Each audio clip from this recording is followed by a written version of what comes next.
Bonjour à tous et bienvenue dans une nouvelle vidéo. Ce week-end, c'est le Grand Prix de France Moto, le plus grand événement de sport mécanique en France avec près de 300 000 personnes sur place et une ferveur absolument incroyable. De base, le MotoGP, c'est incroyable tout court, mais ce début de saison ne fait particulièrement pas exception à la règle.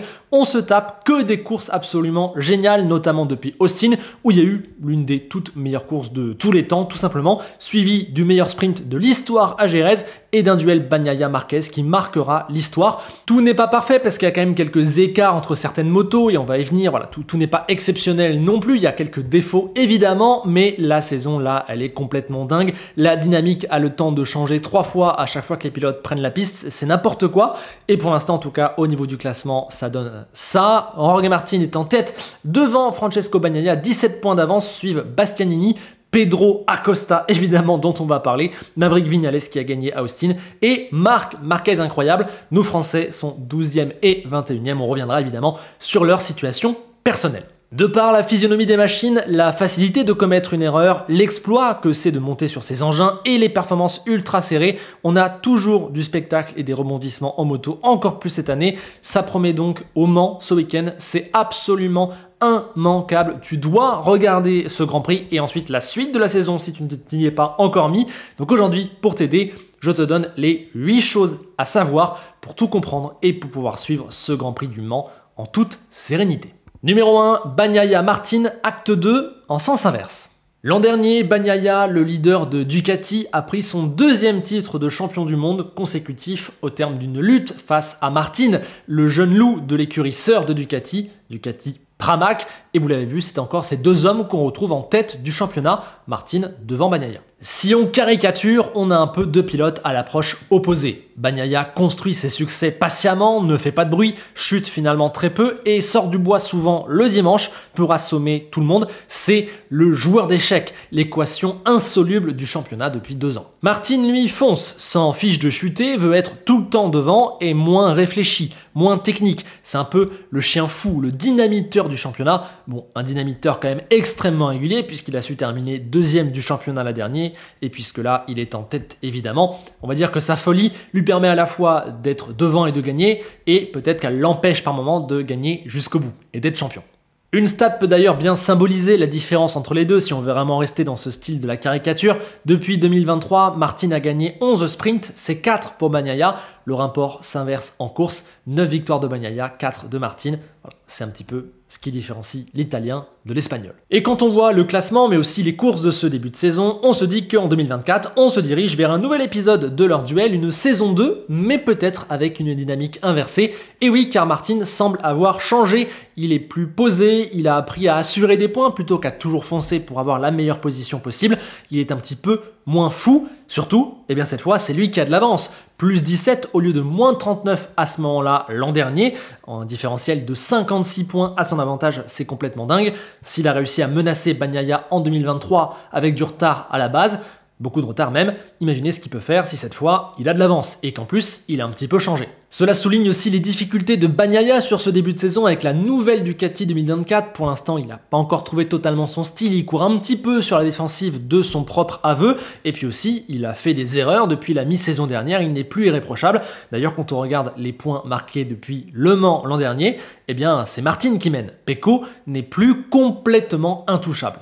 Martin pourrait donc apparaître comme le favori, oui, mais j'ai envie de dire, tout ça, c'était vrai avant Jerez, où on est un petit peu retombé dans la caricature dont je parlais. Martin a remporté le sprint, certes, mais il a chuté alors qu'il était en tête du Grand Prix devant Bagnaia. Bagnaia qui a bondi depuis la 7e place de la grille, fait un freinage de malade pour doubler Martin, puis s'est imposé au terme d'un duel exceptionnel qui marquera sa carrière face à Marquez. Il est passé de 50 points de retard potentiel à seulement 17. S'il garde ça et qu'en plus il améliore son feeling sur la moto, ouais, il fonce vers un 3e titre. On va dire qu'il a assommé tout le monde du côté de Jerez. En plus, malgré les difficultés, il avait gagné la première course au Qatar de main de maître en menant tous les tours.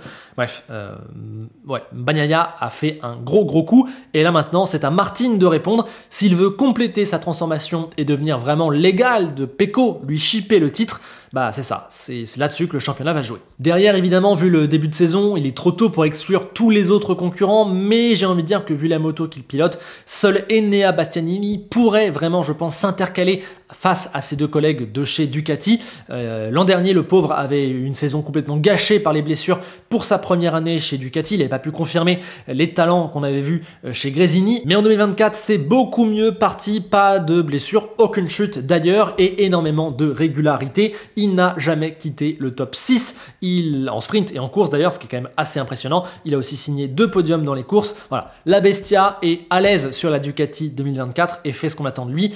Il a peut-être pas encore le plafond de performance qu'il est capable d'atteindre Bagnaia par instant, mais lui aussi voilà, apprend sur cette nouvelle moto, dans cette nouvelle équipe, après l'année tronquée l'an passé. Il peut monter en puissance. Pour moi, si on doit trouver un 3e homme à ce championnat, je mise sur Bastianini. Numéro 2, Marc Marquez est redevenu Marc Marquez. Taille de la discipline pendant une petite dizaine d'années où il a quand même enchaîné 6 titres en catégorie reine. Marc Marquez a ensuite connu une descente aux enfers qui a démarré à Jerez en 2020 lorsqu'il s'est fracturé le bras et ensuite il est revenu trop tôt, il s'est reblessé, une saison tronquée, etc. etc. Beaucoup d'ennuis de santé, également un trouble de la vision, couplé à une Honda qui aura, fur et à mesure du temps, a décliné jusqu'à devenir aujourd'hui l'une des machines les moins performantes du plateau. Bref, Marc Marquez était perdu, il ne faisait que chuter, c'était devenu presque la caricature de lui-même. Il a fait un choix cette année, rejoindre la petite écurie Gresini, satellite de Ducati, avec une Ducati de 2023. Eh bien, ça marche. Il joue tout le temps devant, il est à 2 doigts de retrouver la victoire. Ça y est, pour la première fois depuis sa chute en 2020, Marc Marquez est redevenu crédible. Il a simplement chuté au contact avec Bagnaia au Portugal et à Austin lorsqu'il était en tête, la faute à ses freins pour le coup, et aussi dans le sprint à Jerez où il était en tête aussi, mais s'est écarté sur une zone humide. Bref, c'est Marc Marquez, il chute toujours autant et il jure toujours autant que par la victoire, évidemment, mais il a retrouvé une moto performante, il joue devant, rien que son langage corporel indique que oui, Marc Marquez est de retour et c'est un danger chaque week-end. Au moins sur le début de la saison, parce que historiquement, sur les 2 dernières, on a vu qu'au fur et à mesure, la Ducati, qui a 1 an de retard, finit par s'éloigner de la nouvelle Ducati. Surtout, ce qui est très positif pour Marquez, c'est le Grand Prix d'Espagne. Il y a 2 semaines, il a été le plus fort tout le week-end. Il a pris la pole, il était en tête du sprint, il était à la bagarre avec Bagnaia pour tenter de remporter la victoire. Il n'a pas chuté en plus, prenant son premier podium de la saison, et en tout cas, son podium le plus convaincant depuis sa victoire à Misano il y a plus de 930 jours. Voilà, la victoire peut venir à tout instant. Le numéro 93 est de retour, et ça rend la saison encore plus dingue. Si Marquez est là, eh bien le MotoGP est encore plus fou. Quant aux autres pilotes sur la Ducati 23, son frère Alex chez Gresini n'a pas encore son niveau de performance et chez VR46, on ne retrouve pas le peps de l'an dernier, malgré d'ailleurs son superbe podium à Jerez. Là, Bezzecchi était pour l'instant un peu dominé par Di Giannantonio et globalement, les motos jaune fluo que l'on remarque très bien cette saison brillent un petit peu moins pour l'instant que l'an dernier. Numéro 3, Acosta est bien celui qu'il pense être. Seul rookie de la grille cette saison à 19 ans, seulement Pedro Acosta est attendu depuis longtemps. Il nous a impressionné en Moto 3, en Moto 2, il a gagné ses 2 disciplines. On lui met une pression folle, on dit qu'il est le futur de la discipline, le nouveau Marc Marquez. Imaginez ce qu'on dit de lui, c'est fou pour un jeune de cet âge-là. Eh bien écoutez, il fait encore mieux que ce que les plus optimistes pensaient qu'il pouvait faire. C'est absolument incroyable, il a quasiment déjà 5 ans d'avance, 19 ans, 4 grands prix, et il fait des trucs absolument de malade. Il a l'impression qu'il va dominer la moto pour les 10 prochaines années, qu'il va prendre la suite de Rossi, de Marquez. Voilà, on va énumérer ses courses, c'est un délire, c'est n'importe quoi. C'est le genre de pilote qu'on voit débarquer tous les 10 ans, quoi. Je pense qu'on n'avait pas vu ça depuis Marquez peut-être, j'ai peut-être pas assez d'historique moto pour le dire, mais voilà, c'est du grand n'importe quoi. Et en plus de ça, il est déjà ultra propre, ultra régulier. C'est le seul pilote qui a marqué des points à chaque course, sprint ou Grand Prix. Au Qatar, il a fait le show en doublant tout le monde. Au Portugal, il est remonté avec autorité sur tous les champions, sur tous les leaders pour devenir le plus jeune pilote sur un podium en MotoGP. À Austin, seul un Viñales sur une autre planète l'a privé de victoire. Et Jerez, certes, c'était un peu plus dur, mais encore des points et tout le monde est tombé dans le sprint. Pas lui, il a fait 2e dans le sprint. Incroyable, c'est une folie. C'est déjà le meilleur pilote KTM, alors qu'il y a des pilotes confirmés chez KTM. Il met une claque aux autres, à tel point que Jack Miller a déjà un petit peu chaud aux fesses pour la saison prochaine, et qu'on voit son coéquipier chez GasGas aussi, Fernandez, qui avait été vraiment un bon rookie l'an dernier, là il galère un peu de la comparaison, et on voit ce que c'est la différence entre un bon rookie et un rookie légendaire. On verra si Acosta va connaître des difficultés, ça me paraît un petit peu inévitable à un moment donné. Là, il est sur une vague absolument incroyable, il révolutionne tout. Il va pas tout réussir d'un coup non plus, mais il est déjà là. Et il me semble évident que sa première victoire n'est qu'une question de temps, qu'il va être devant tout le temps. Mais vous le connaissez, c'est le fameux sport mécanique, l'aléa mécanique. La victoire, elle n'est là que quand elle vient. Elle n'est jamais promise. On ne sait jamais ce qui se passera à la prochaine course. Donc voilà, c'est ça qui rend les choses encore plus géniales. Mais Pedro Acosta, on l'attendait là, il est là. C'est n'importe quoi. Numéro 4, Aprilia, seule concurrente. Présente en MotoGP depuis 2022, Aprilia grandit vite. Déjà l'an dernier, ils arrivaient à jouer dans les roues de Ducati. Et cette année, certes, il y a peut-être KTM, mais je trouve que la situation est un petit peu bizarre et que pour l'instant, c'est surtout l'OVNI Acosta qui surnage. Eh bien, Aprilia me semble la seule machine capable de concurrencer Ducati, qui a quand même 8 motos sur la grille, même si ce n'est pas toutes des motos de 2024. Voilà. En tout cas, Aprilia est là, c'est la seule depuis un an qui a su priver Ducati de victoire 3 fois, dont une fois cette saison à Austin grâce à un Viñales énorme qui a survolé le week-end. Et on a déjà vu d'autres fois où l'Aprilia a été capable de jouer devant, notamment au Portugal où Viñales, avant de connaître un problème mécanique, était dans les roues des leaders tout simplement, de Martin. Donc voilà, c'est très fort. Et Viñales, on l'a pas vu aussi fort depuis quoi? Depuis le milieu de son aventure chez Yamaha, au moment où sa carrière est un petit peu partie en vrille derrière. Voilà. On l'a retrouvé, il est vraiment exceptionnel. Il a gagné un Grand Prix, mais aussi 2 sprints. Bref, il y a du potentiel dans la RSGP 24 et il sait l'utiliser. Mieux en tout cas que Aleix Espargaro, qui pour l'instant jusque-là était le leader d'Aprilia, mais un petit peu plus de mal. Il a aussi bientôt 35 ans. Il me semble qu'il avait évoqué la retraite à un moment donné l'an dernier. Ça peut vraiment être une option. Et attention, s'il y a un siège libre, ou plutôt un guidon de libre chez Aprilia, ça va intéresser du monde. Pourquoi pas d'ailleurs Jorge Martin, qui était dans une situation assez bizarre du côté de Ducati. On aura l'occasion peut-être d'en reparler plus tard dans la saison. Signe qu'Aprilia est performante, son écurie satellite américaine, Trackhouse, performe aussi. Oliveira, qui est le seul à avoir la moto, la Aprilia 2024, s'est signalé plusieurs fois. En tout cas, si Ducati a un rival, à mon sens, actuellement, c'est plus Aprilia que KTM. On verra sur le développement des motos. Numéro 5, Quartararo va devoir prendre son mal en patience. Depuis 1 an et demi, presque 2 ans, Yamaha est en perdition. Aujourd'hui, ils sont dans le 3e wagon de la grille, celui où il y a les motos japonaises, celui où marquer des points c'est déjà bien et où faire un top 10 c'est vraiment le bout du monde. Et ouais, le problème c'est que lorsque tu es en retard en sport méca, comme pour l'instant Yamaha est en retard au niveau de l'aéro notamment, eh bien ça s'accumule. 5 ans de retard, faut 5 ans quasiment pour les rattraper. Et encore, puisque les autres, eux, ils avancent aussi, c'est le chemin très compliqué dans lequel s'engage Yamaha. Yamaha, où Quartararo a décidé de prolonger de 2 ans jusqu'en 2026. Pourquoi a-t-il fait ce choix? Premièrement, car les autres options n'existaient pas vraiment. Peut-être l'hypothèse Aprilia, mais c'est pas une hypothèse qui réunissait forcément tous les critères de Fabio. Toujours est-il que maintenant, il n'y a plus de questions à se poser, le choix il est clair, le constat sur la piste il est clair, Yamaha galère, Yamaha est au fond, Yamaha en plus je pense n'a pas encore touché le fond, parce que voilà, on sait, ça s'accumule, mais maintenant il va falloir développer. Fabio est là, c'est le leader de l'écurie, il faut remonter ensemble. Donc sans surprise, 2024 va être pénible pour Fabio, qui n'a d'ailleurs pour l'instant signé qu'un petit top 10 sur les 4 premiers Grands Prix, il ne peut pas faire mieux. Il y a aussi eu cette magnifique remontée en course sprint à Jerez et ce podium qui lui a finalement été enlevé, mais c'était une course vraiment top qui rappelle que Fabio est un des 3, 5, peut-être même le meilleur pilote de cette grille, si tant est qu'il ait la bonne machine entre les mains. C'est compliqué, mais au moins le plan il est clair, il n'y a qu'une seule chose à faire, c'est travailler.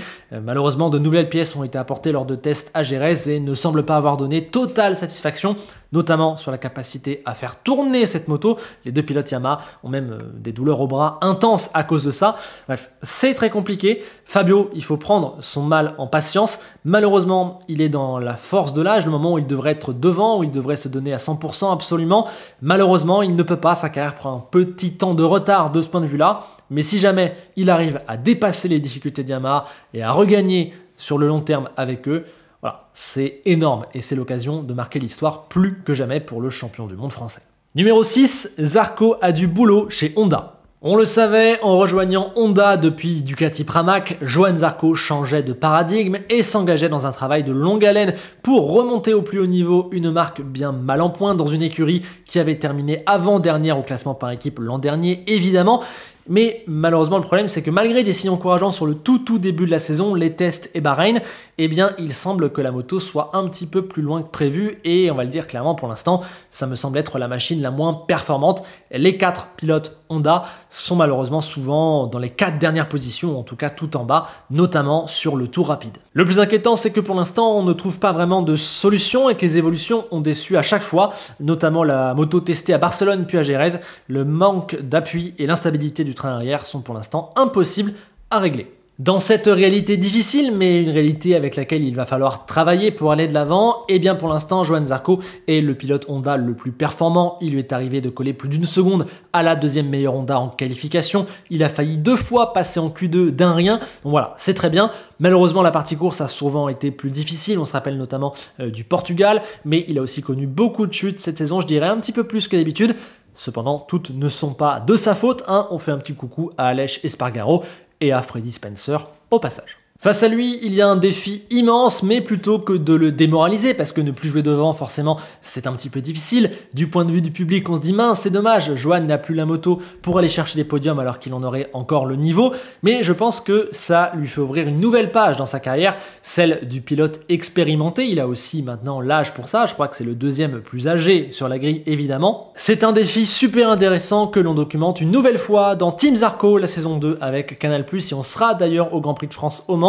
Voilà, j'ai hâte de voir Zarco sur la continuité de ce défi Honda, d'autant plus que s'il était resté chez Ducati, c'était seulement pour 1 an, pas forcément chez Pramac, pas forcément dans les bonnes conditions, et avec la pression de plein de jeunes, avec Fermin Aldeguer qui a déjà été annoncé. Bref, ça aurait, je pense, été difficile, même si à l'instant T, la performance aurait été là. Le projet Honda est certes ultra compliqué aujourd'hui, mais il me semble peut-être mieux correspondre au moment où on est Zarco dans sa carrière. En tout cas, c'est comme ça que je le vois. Ça lui donne aussi des perspectives sur le moyen, sur le long terme. Donc, on va suivre ça. Zarco peut-il aider Honda à revenir sur le plus haut sommet de la grille? On verra. Numéro 7, qui s'illustre en Moto 2 et Moto 3? Le MotoGP se déplace partout autour du monde avec ses catégories inférieures qu'il ne faut surtout pas appeler comme ça puisque ce sont des championnats du monde. Le Moto 2, le Moto 3, ce sont des championnats du monde, contrairement à la F2 et à la F3 en monoplace. Alors oui, c'est souvent une pyramide qui mène au MotoGP, ça regorge de pépites, mais ce sont de vrais championnats. Un petit point maintenant sur ce qu'il s'est passé lors de ces 4 premiers rendez-vous. Quel pilote faut-il avoir à l'œil? En Moto 3, c'est clair pour l'instant, il y a un top 2 qui se dégage. Daniel Olgado et David Alonso. Ils ont plus de performances que les autres. Clairement, ils sont devant, mais ils se sont un petit peu ratés du côté de Jerez, ceux qui relancent le championnat et laissent un gros groupe d'outsiders à portée de fusil. L'un d'entre eux parviendra-t-il à sortir du lot, à devenir vraiment un homme du groupe de tête? Peut-être Colin Meyer qui a gagné le dernier Grand Prix, Ivan Ortola, David Munoz, on verra.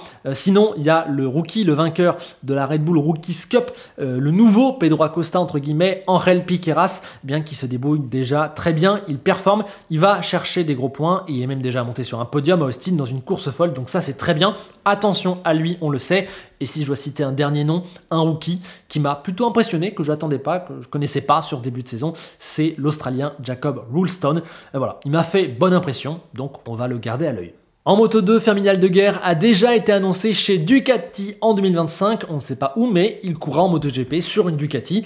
Malheureusement pour lui, sa saison Moto 2 2024, elle avait mal démarré. Mais depuis, il s'est progressivement repris jusqu'à Jerez où il a dominé et gagné la course. Ça y est, il n'est pas encore en tête du championnat, mais il va devoir confirmer ça et aller nous chercher le titre. Du coup, en attendant, il y a des pilotes qui se sont intercalés, notamment l'Américain Joe Roberts qui mène le championnat après 4 top week-ends et 3 deuxièmes places. Il est vraiment très très bon sur ce début de saison et ça fait longtemps qu'un Américain n'avait pas mené un championnat du monde moto. Il était en Moto 2 depuis 2017, il avait fait 13e l'an dernier, donc autant dire qu'on l'attendait pas vraiment. C'est une rédemption dingue. On verra s'il arrive à tenir sur l'entièreté de la saison. Derrière, on retrouve un groupe d'outsiders, Sergio Garcia, Manuel Gonzalez, Ayo Ogura, qui sont pour l'instant très bons, mais qui, comme c'est la saison Moto 2, j'ai envie de dire, au global, peine pour l'instant à décoller complètement, à émerger. Il y a un petit peu moins de combats, c'est moins fou, moins serré, ça manque aussi de régularité. On peine à trouver de vrais leaders, en dehors peut-être d'Aldeguer et de Joe Roberts.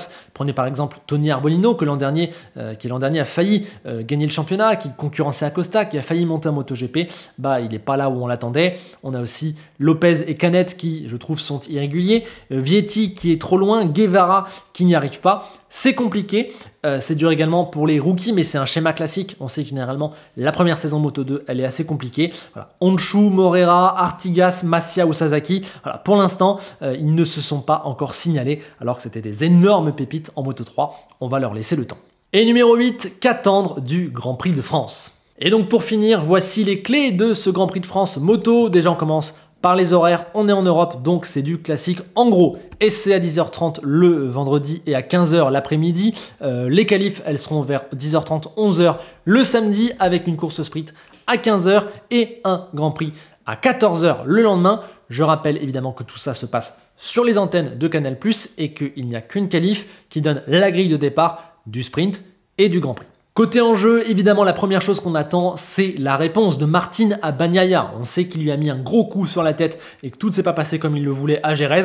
Maintenant, à lui de répondre s'il veut vraiment jouer le championnat sur la durée et montrer à Bagnaia que non, cette année, les cartes, elles ont changé de main. Sinon, les deux autres à scruter, évidemment, c'est Marc Marquez et Pedro Acosta, les deux animateurs, les deux carburants de ce championnat qui permettent de le rendre encore un peu plus fou et surtout qui jouent la victoire chaque week-end.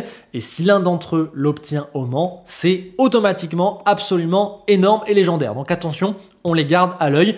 Et puis on a les petits outsiders, les Binder, les Bastianini, les Vignales, on les oublie pas. On sait que c'est très serré en moto et que cette saison, il y a un paquet de 6-9 pilotes qui se jouent le top 10. Donc on verra lequel d'entre eux sera le plus fort. Et nos Français alors, on les attend énormément du côté du Mans, forcément, mais attention, vu le potentiel de leur machine japonaise, il ne faut pas trop en attendre. On va dire que déjà pour Quartararo, s'approcher du top 10 serait un gros résultat.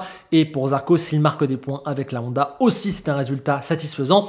Mais le résultat n'est jamais dicté à l'avance en moto, a fortiori, on verra comment ça se développe. Et il y a deux éléments qui peuvent tout changer au Mans. D'abord, c'est la ferveur, le public de dingue qui peut clairement aider nos deux Français. Et puis, c'est la météo. Je sais que les prévisions ne vont pas dans ce sens, mais il peut peut-être pleuvoir 3 fois dans la même minute du côté du Mans, on ne sait jamais. Donc si jamais il y a ça, ça peut brouiller les pistes et c'est des conditions que Johann Zarco adore. Johann Zarco que d'ailleurs nous suivrons encore une fois ce week-end au Mans pour Team Zarco, l'épisode 2 de la saison 2. Je pense que ça va être absolument incroyable. Et si jamais vous êtes du côté du Mans ce week-end, n'hésitez pas à m'écrire ou à me faire un petit coucou pour qu'on se salue. Ça va être absolument dingue, on va se régaler. Et bien voilà, sur ce, je vous ai tout dit. S'il vous reste des questions ou des choses à aborder en commentaire, allez-y, je me ferai une joie de vous répondre pour qu'on soit le plus nombreux possible à suivre la moto qui est absolument dingue, notamment cette saison. Donnez-moi aussi vos conclusions sur ce début de saison, qui vous voyez pour le titre à la fin, notamment entre Martin et Bagnaia, ainsi que vos pronos pour ce week-end. Allez, sur ce, je vous laisse, merci du soutien. On se quitte comme d'habitude avec Enzo Ferrari qui nous dit que tout bon fan de Formule 1 devrait s'intéresser au moins un tout petit peu au MotoGP. A bientôt et bon week-end de Grand Prix.